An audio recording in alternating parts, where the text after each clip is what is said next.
arkadaşlar, kanalıma hoş geldiniz. Bugün menekşelerim var yanımda, orkidelerim var yanımda ve en sık soru aldığım konulardan biri menekşelerin ve orkidelerin çiçek açmaması konusu arkadaşlar. Genellikle herkes menekşeleri aldığında veya orkideleri aldığında ilk satın aldıklarında çiçekli oluyor fakat sonradan çiçek açmamaya başlıyor. Menekşeler zaten herkesin evinde hemen hemen var. Orkideler de artık çokça yaygınlaştı. Ofislerde, evlerde sıkça bulunan çiçeklerden biri oldu. Fakat tabii ki bunlar çiçekliyken güzel, çiçekli olmadıklarında sadece yaprakları olduğunda tabii ki evimizi o kadar güzelleştirmiyor ve biz bol bol çiçek açmasını istiyoruz. Bu yüzden neler yapabilirsiniz, nasıl bu kadar güzel çiçekler açabilir? Bunlarla ilgili hemen kısaca bilgiler vermek istiyorum sizlere. Öncelikle söylemek istediğim konu arkadaşlar besin takviyesi. Bakın daha önceden de söyledim, sürekli sık sık dile getiriyorum. Besin takviyesi yaparsanız çiçeklenmesine birebir katkı sağlar. Hazır bitki besini alamıyor olabilirsiniz veya kullandığınız hazır bitki besinlerinden memnun kalmamış olabilirsiniz. Sizlere tavsiyem bakın bu şekilde yapabilirsiniz. Muz kabuklarının inanılmaz faydası var. Nasıl bir fayda sağlıyor? Bakın muz kabuklarında yüksek oranda potasyum var arkadaşlar. Zaten hazır bitki besinlerini markalarına bakın, üzerindeki yazıyı okuyun, göreceksiniz. İçeriğinde bariz potasyum var ve potasyum gerçekten çiçeklerin bol bol çiçek açmasını sağlıyor. Sizin yapacağınız da sadece bakın muzları yedikten sonra kabuklarını atmayıp böyle değerlendirmek. Ben bu şekilde bir sürahi kullanıyorum arkadaşlar. Bu sürahinin içerisinde bütün kabukları biriktiriyorum. Daha sonra bu şekilde üzerini suyla doldurup bu suyu bitkilerime bu şekilde az az veriyorum. Çok fazla vermeyin arkadaşlar. Özellikle evinizin içinde bakıyorsanız bitkilerinize, ki menekşeleri ve orkideleri genellikle evimizin içinde bakarız. Evinizin içinde baktığınız bitkileri fazla vermeyin. Böyle mesela işte her birine ikişer kaşık verdikten sonra 3-4 gün sonra ya da bir hafta sonra tekrar verebilirsiniz. Sık sık verirseniz besin içeriği olduğu için bitkilerinizde sineklenmelere sebep olabilir. Bu anlattıklarıma da lütfen dikkat edin arkadaşlar. Bunun yanı sıra bakın sadece çiçek açması için değil, şu yavruları da göstermek istiyorum. Bakın bunları yapraktan çoğaltmıştım.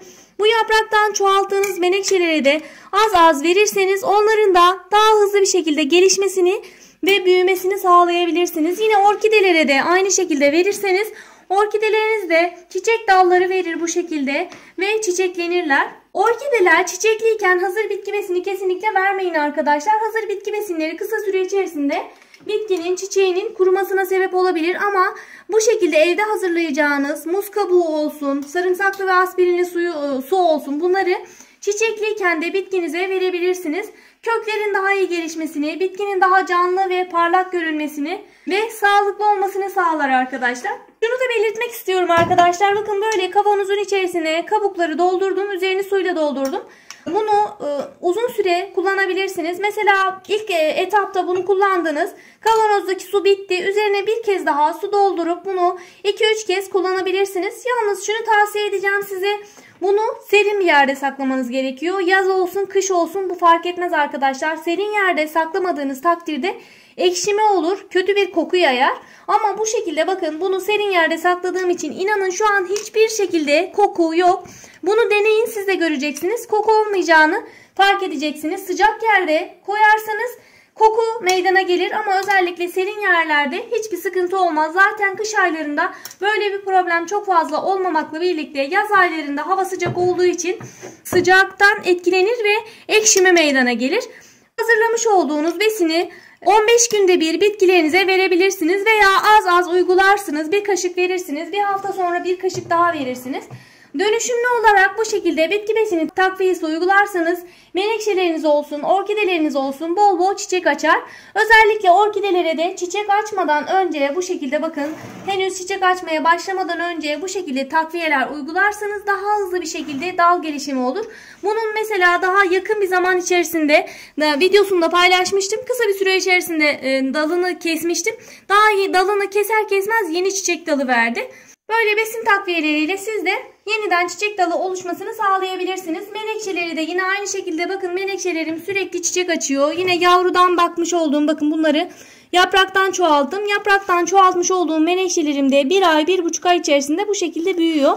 Besin verirseniz daha hızlı bir şekilde gelişim gösterir. Tabii ki toprak da önemli ama besin takviyesi de uygularsanız toprağın değerini, besin değerini yükselttiği için bitkiye olumlu fayda sağlayacaktır. Tabii ki bitkinizin konumu da önemli arkadaşlar. Bol ışık alan, güneş alan bir yere, özellikle kış aylarında bol ışık alabileceği, güneş alacağı bir yere koyarsanız daha iyi bir şekilde çiçeklenme meydana gelir ve bitki daha iyi gelişim gösterir. Kesinlikle özellikle güneşe ihtiyaç duyar, ışığa ihtiyaç duyar bitkiler. O yüzden bunlara dikkat edebilirsiniz. Orkideleri mesela kış aylarında, ilkbahar aylarına kadar cam kenarına koymanızı tavsiye ederim. Işık alsın. Tabii ki kombi olan evlerde peteğe çok yakın olmasın arkadaşlar. Çok böyle peteğe yakın olduğunda yapraklarda yumuşama ve buruşmalar meydana gelir. Bu konuya da dikkat edebilirsiniz. Yine bunların dışında değinmediğim konu varsa yorumlara yazarsanız hepinize elimden geldiği kadar yardımcı olmaya, yanıt vermeye çalışırım arkadaşlar.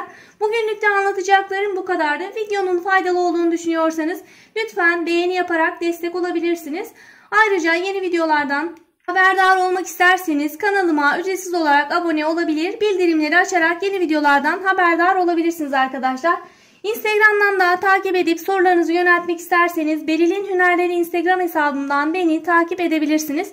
Şimdilik anlatacaklarım bu kadardı. Çiçek ve bahçe bakımı konusunda başka bir videoda görüşmek üzere. Hoşça kalın arkadaşlar.